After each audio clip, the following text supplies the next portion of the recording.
Oke, di video kali ini aku akan ngomongin tentang problem mencari kerja di Indonesia. Kita tahu kemarin ada berita yang bilang kalau pengangguran di Indonesia itu jumlahnya sekitar 7, sekian juta orang gitu. Dan itu bikin geger kan, sosmed kan.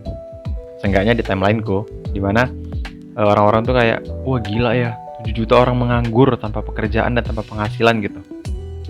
Sementara lapangan kerja yang tersedia itu kalau nggak salah sekitar 2 juta. Yang jelas nggak bisa menyerap semua pengangguran inilah. Di sini aku mau ngomongin tentang mungkin paradoks dari mencari kerjaan ini.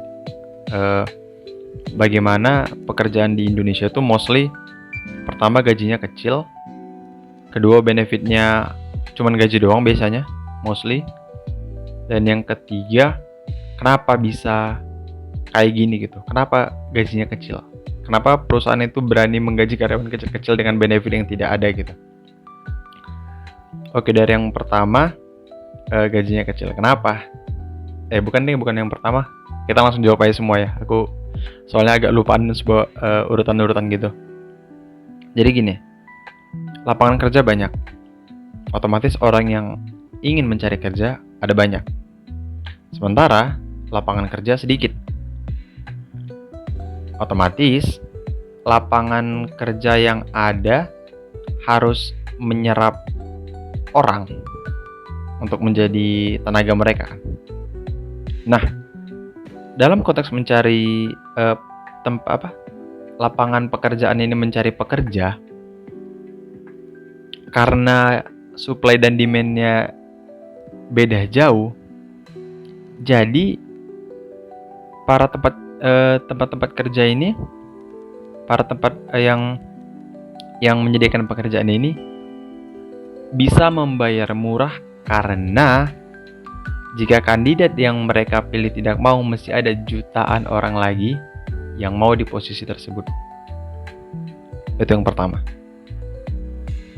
Itu kenapa pekerjaan di Indonesia gajinya hampir seluruhnya, mostly, aku nggak bilang semua, mostly tidak sampai di UMR atau di UMK, upah minimum kota.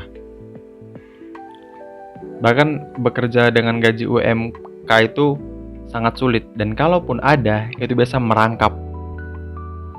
Jadi satu orang merangkap admin, merangkap sales, merangkap teknisi, merangkap petugas kebersihan. 4 posisi diisi oleh satu orang demi gaji UMK yang seharusnya gaji itu tuh bare minimum untuk bertahan hidup di kota itu gitu. UMK tuh dibuat untuk standar bagaimana bisa hidup di sebuah kota dengan layak gitu, dengan aman lah. Dalam artian makan aman, tempat tinggal ada, untuk spend liburan ada, untuk hiburan maksudnya, dan untuk ditabung juga ada. Itulah. Tapi tidak. Hampir semua perusahaan tidak mau menerapkan itu. Kenapa? Karena itu tadi, demand-nya banyak, yang mau banyak. Jadi ngapain kita gaji secara tinggi? Kalau tadi eksklusif baru bisa tinggi kan. Itu yang pertama. Nah, yang kedua, permasalahan di pekerjanya. Tidak semua pekerja di Indonesia itu kompeten dengan kriteria yang diinginkan oleh perusahaan-perusahaan gitu. Kita tahu mostly di Indonesia para pencari kerja itu lulusan SMA. Ya walaupun banyak yang bilang, iya lulusan kuliah S1 masih belum bisa dapat kerja. Ya bandingin sama SMA gitu. Kalau kita melihat data lulusan S1 itu cuma sekitar berapa sekian persen lah daripada lulusan SMA. Jadi mostly orang Indonesia itu lulusan SMA. Ya skillnya belum ada. Bukan belum ada, belum matang, belum siap. Bahkan yang S1 pun belum siap. Bahkan yang siap pun skillnya nggak cocok dengan yang diinginkan perusahaan gitu. Kayak aku sendiri, aku lulusan jurusan perpustakaan. Perusahaan mana yang mau meng-hire lulusan perpustakaan kan? Kalaupun ada, gajinya jauh sekali di bawah UMR dan nggak bisa buat bertahan hidup. Itu permasalahan kedua dari dari pencari kerjanya gitu, dari demand-nya. Tidak ada match lah, tidak ada kecocokan antara ilmu yang dipelajari di jenjang pendidikan dengan demand yang disediakan oleh perusahaan tempat bekerja gitu. Dan ini sebenarnya bisa kita tarik ke hal lain lagi gitu, ke hal lain yang konteksnya jauh berbeda, yaitu apakah belajar dan kuliah memang tujuannya untuk bekerja atau mencari ilmu. Itu nanti di video yang berbeda aku akan bahas, karena itu kayaknya masalah realistis dan idealisme sih, idealisme dan hal yang realistis gitu. Tapi di konteks ini kita tahu kalau mencari kerja itu susah karena demand tidak sesuai dengan supply. Supply tidak sesuai dengan demand. Nah gitulah pokoknya, aku lupa. Aku nggak tahu gimana bayanginnya. Pokoknya skill set yang dimiliki oleh lulusan SMA dan S1 mostly di Indonesia tidak cocok dengan tidak linear dengan yang ada di tidak linear dengan yang diminta oleh perusahaan. Jadi banyak yang nggak sesuai gitu. Karena nggak sesuai, jadi mau nggak mau diterima, tapi dengan gaji yang rendah, karena requirement skillnya juga skill yang basic.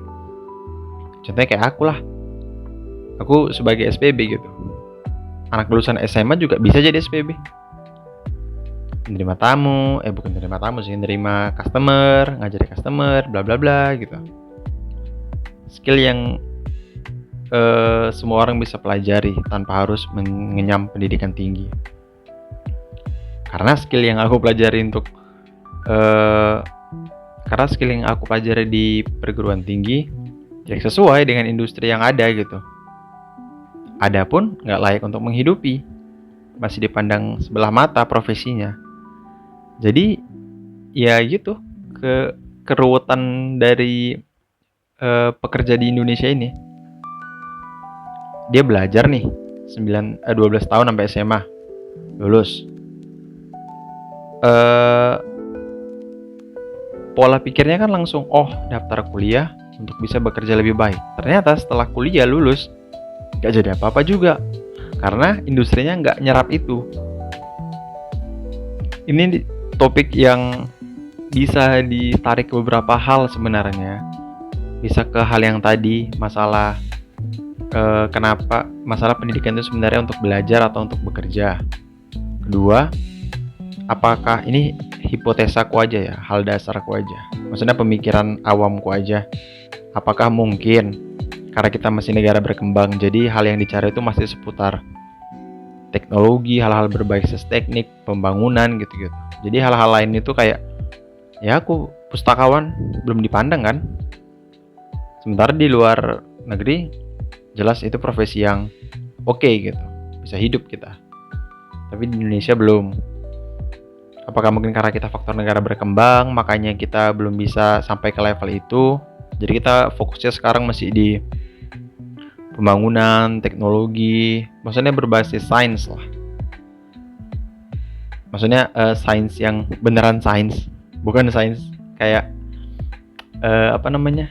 ilmu sosial gitu. Pun di negara kita masih banyak paradigma bahwa pekerjaan yang terbaik itu adalah menjadi PNS, pegawai BUMN, tentara, polisi, dan sebagainya lah, pokoknya di pemerintahan lah. Sementara pekerjaan-pekerjaan di luar itu masih belum dipandang sebagai hal yang layak untuk disebut sebagai pekerjaan. Biasanya tuh dibilang cuman orang iseng yang dapatin duit, kegiatan iseng yang mendatangkan income, gitu doang. Bekerja itu kan harusnya pakai seragam, pergi jam 9, pulang jam 5, kerja dari hari Senin sampai hari Jumat, Sabtu Minggu libur. Ini persis PNS lah. Dan gak bisa disalahin juga lagi-lagi, karena itulah yang ada gitu. Itulah hasil dari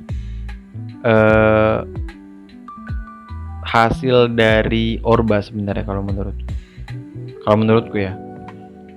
Ada peran Orba atau penjajahan Belanda mungkin ya. Jadi paradigmanya betul-benar mengakar gitu di kepala kita. Jadi pekerjaan-pekerjaan yang selain itu tuh dianggapnya bukan pekerjaan. Termasuk aku sebenarnya, aku masih ada pikiran-pikiran kayak, ih, aku ini apa sebenarnya ya? Kerja nggak aku ini sebenarnya ya? Padahal kalau secara rasionalnya ya bekerja lah, orang menghasilkan duit, ya kan? Tapi lingkungan sosial aku, lingkungan keluarga aku nganggap aku nggak bekerja. Maksudnya bukan kerjaan yang bisa settle sampai tahunan, tapi benar juga sebenarnya. Karena ya siapa orang yang mau bekerja di tempat yang sama selama puluhan tahun? Well, ada sih sebenarnya orang-orang yang passionate dengan bidangnya kayak sales, dia menjadi sales selama puluhan tahun, ada. Dan gak menyalahkan itu, it's good for him karena him or her, karena tiap orang punya minat yang beda-beda. Tapi untuk aku sendiri yang sudah didoktrin dari kecil untuk menjadi PNS dan pegawai gitu, menurutku ini bukan pekerjaan, ini cuman untuk bertahan hidup aja gitu. Maksudnya bukan kerjaan untuk diseriusin yang sampai puluhan tahun, enggak, sampai tua enggak, karena enggak akan jadi apa-apa juga. Ya itulah sedikit gambaran mengenai rewardnya pekerjaan di Indonesia, pengangguran, pencari kerja, dan penerima kerja. Aku pun udah pusing ini ngomongnya gimana, tadi udah berbelit-belit. Yang jelas kalau pesanku sih untuk kita nih, ya bekerja aja, bekerjalah, jangan karena gengsi gitu, bekerjalah untuk bertahan hidup gitu. Karena seburuk-buruknya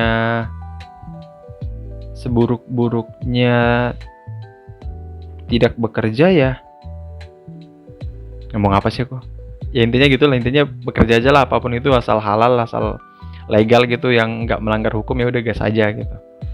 Karena kita nggak tahu rezeki kita datang dari mana kan. Bisa jadi dari tempat-tempat yang tidak terduga. Oke, segitu aja untuk video kali ini. Sampai jumpa di video berikutnya.